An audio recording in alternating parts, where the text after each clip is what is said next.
Bilim ve bilinmeyene duyulan merak. Her zaman yeni sınırları keşfetmeye çalıştık. Fakat bu sınırlar bazen bizi korkunç sonuçlarla karşı karşıya bırakmıştır. Bugün ele alacağımız film, bilimsel hırsın insan olmanın özüne nasıl zarar verebileceğini gözler önüne seriyor. 1986 yılında David Cronenberg'in yönetmenliğinde sinema tarihine damga vuran The Fly, yani Türkçe adıyla Sinek, bilim kurgu ve korku türlerinin birleşiminden doğan unutulmaz bir hikayeyi anlatıyor. Film, devrim niteliğinde bir buluşun trajik sonuçlarını ve bir insanın bir sinekle kaynaşarak nasıl kontrol edilemez bir yaratığa dönüştüğünü konu alıyor. Jeff Goldblum'un canlandırdığı bilim insanı Seth Brundle, maddeyi bir yerden başka bir yere ışınlayan bir cihaz, yani teleport cihazı geliştirmeye çalışırken korkunç bir hata yapar. Artık kendisini de ışınlayacağını düşünür. Bunu başarır da. Fakat deney sırasında bir sinek bulunduğu kapsüle girer ve olanlar olur. Sineğin DNA'sı kendi DNA'sıyla birleşir ve Seth insanlık ile canavarlık arasında sıkışıp kalan dehşet verici bir dönüşüm evresine girmiş olur. Artık tüm vücudu değişmeye başlamıştır. Hem de tamamen bir sineğe dönüşene kadar. Bilimsel bir başarıyı ararken insan olmanın özünü kaybetmek. Sinek filmi izleyenlere yalnızca korkuyu değil, aynı zamanda derin bir trajediyi hissettiren etkileyici bir başyapıttır. Şimdi bu çarpıcı hikayenin şimdiye kadar anlatılmayanları neymiş? Gelin birlikte bir bakalım. Bu ürpertici dönüşümün derinliklerine inmeye hazır olun. Başlıyoruz.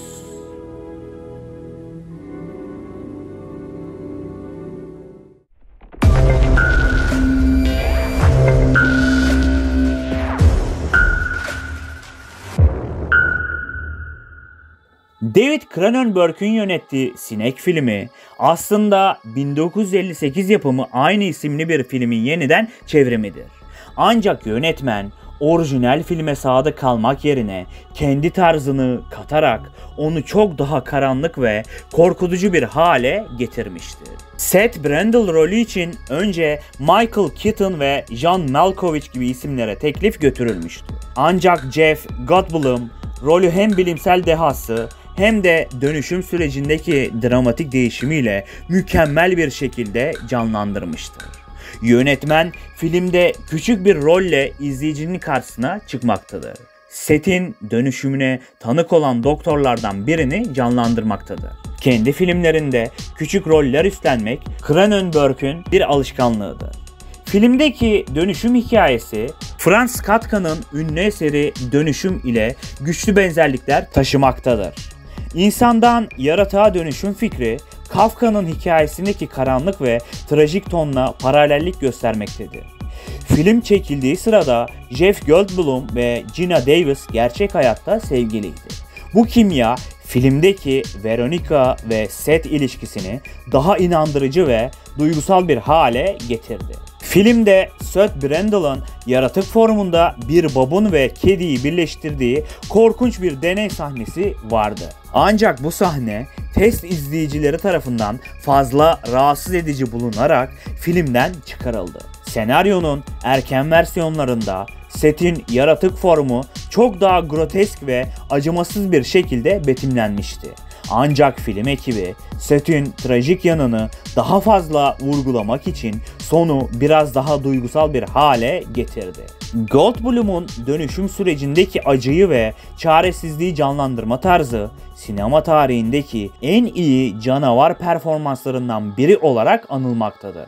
Hatta Goldblum sahneler sırasında yaratığın zihinsel durumunu yansıtmak için hareketlerinin bir koreografi gibi çalışmıştı. David Cronenberg bu filmle birlikte kendi tarzını zirveye taşımıştı. Vücut korkusunun bu kadar etkili işlendiği bir film daha yapmak oldukça zordu.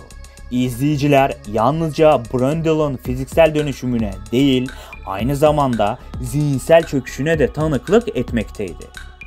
Peki dostlarım, şimdi bu filmin esas konusu olan dönüşüm evreleri nasıl yaratıldı, onlardan bahsetmek istiyorum.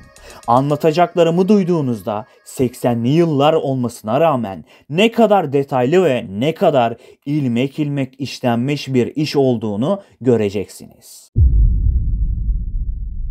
Seth Brundle'ın dönüşümü toplamda 7 aşama olarak tasarlandı. Bu aşamalar filmin akışına paralel olarak giderek grotesk bir hale gelen fiziksel değişimleri gösteriyordu.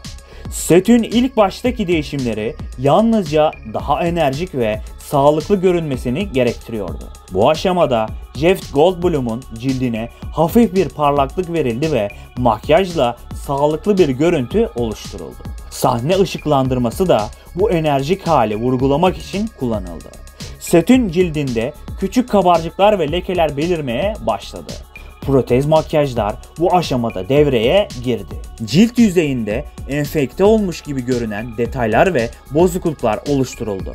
Jeff Goldblum bu sahnelerde hala kendisini tanınabilir bir şekilde oynuyordu. Kabarcıklar büyüdü.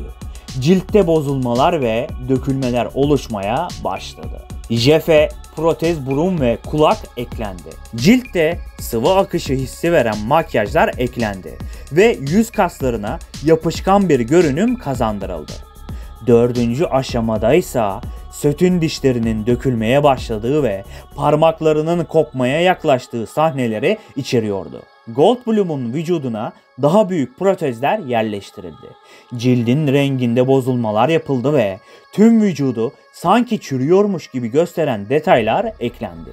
Özellikle ellerde kullanılan protezler Goldblum'un kendi parmaklarını saklayacak şekilde tasarlandı. 5. aşamada Seth artık bir sinek formuna yaklaşmaya başlamıştı. Bu aşamada Goldblum tamamen tanınmaz hale geldi. Yüz ve kafa protezleri sinek benzeri bir görüntü yaratmak için yeniden tasarlandı. Goldblum'un hareketlerini sınırlayan özel bir kostüm ve büyük baş protezi kullanıldı. 6. aşama en can alıcı aşamaydı. Bu aşamada artık Goldblum tamamen kayboldu ve yerine bir animatronik model devreye girdi. Brundlefly'ın animatronik modeli Chris Wallace ve ekibi tarafından detaylı bir şekilde tasarlandı. Hareketli parçalar ve sıvı efektleri eklenerek gerçekçi bir sinek yaratık görüntüsü elde edildi. 7. yani son aşamadaysa artık tamamen bir yaratık görmekteyiz. Son sahnelerde Brundlefly tamamen grotesk ve korkunç bir yaratığa dönüşmüştü. Goldblum'un performansı yerine tam anlamıyla pratik efektler ve animatronik kukla kullanılmıştı.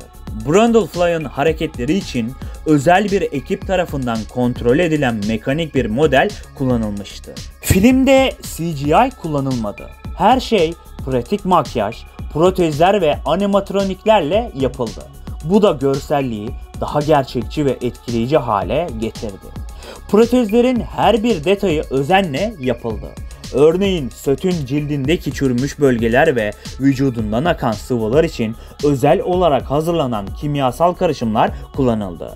Goldblum makyajların altındayken bile performansıyla dönüşümün her aşamasında Seth'in psikolojik durumunu yansıttı. Wallace ve ekibi protez ve makyaj çalışmaları için saatlerce süren titiz bir hazırlık yaptı. Buraya çok dikkat dostlarım. Her makyaj uygulaması yaklaşık 5 ya da 6 saat sürmekteydi. Sonuç olarak Chris Wallace ve David Cronenberg'in uyumlu çalışması sayesinde Seth Brundle'ın sineğe dönüşümü hem grotesk hem de duygusal bir trajedi olarak başarıyla yansıtıldı. Her sahne bilimsel bir kabusun hem fiziksel hem de ruhsal boyutlarını göstermek için detaylarla doluydu. İşte böyle dostlarım. Sinek gibi unutulmaz bir filmin etkileyici bilinmeyenleriyle yine sizlerle birlikteydim. Umarım bu detaylar hem filme bakış açınızı değiştirmiş hem de filmin arka odalarında neler olmuş öğrenmenizi sağlamıştır. Haftalık programlar ve çok daha fazlası için Instagram adresimi takip etmeyi unutmayın. Ayrıca kanalı daha da geliştirmek adına katıl butonuna tıklayarak küçük bir destek verebilirsiniz. Son olarak bu videoyu beğenerek ve yorum yaparak YouTube algoritmasında üst sıralara çıkmamı sağlayabilirsiniz. Hepinize şimdiden teşekkür ediyorum. Daha araştırılacak çok film var. Ben Kapital Burak.